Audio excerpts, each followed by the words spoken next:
दादर येथील इंदू मिलमध्ये होत असलेल्या डॉक्टर बाबासाहेब आंबेडकर आंतरराष्ट्रीय स्मारकाचे काम युद्ध पातळीवर सुरू आहे।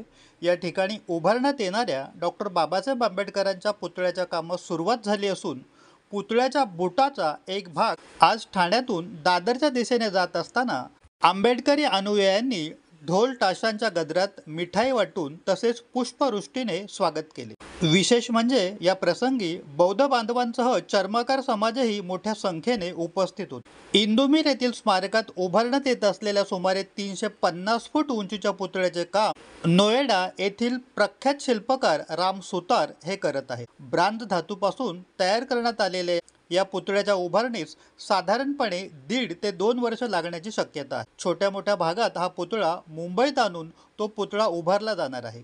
या पुतळ्याच्या बुटाचा काही भाग आज ठाण्यातून मार्गक्रमण करणार असल्याची माहिती ठाण्यातील आंबेडकरी समुदायाला समजली।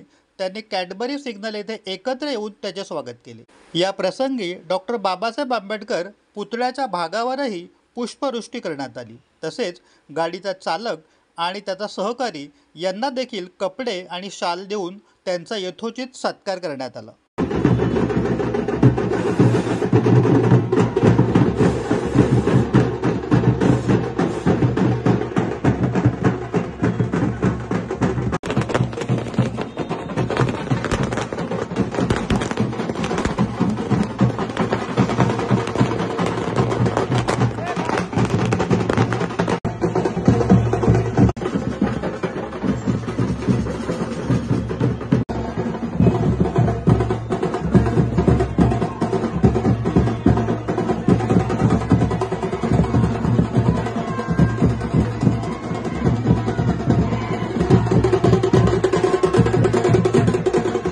अल्पावधीतच लोकप्रिय झालेला भारताचा बुलंद आवाज आपला Bharat channel subscribe, share, like आणि कमेंट्स करायला विसरू नका।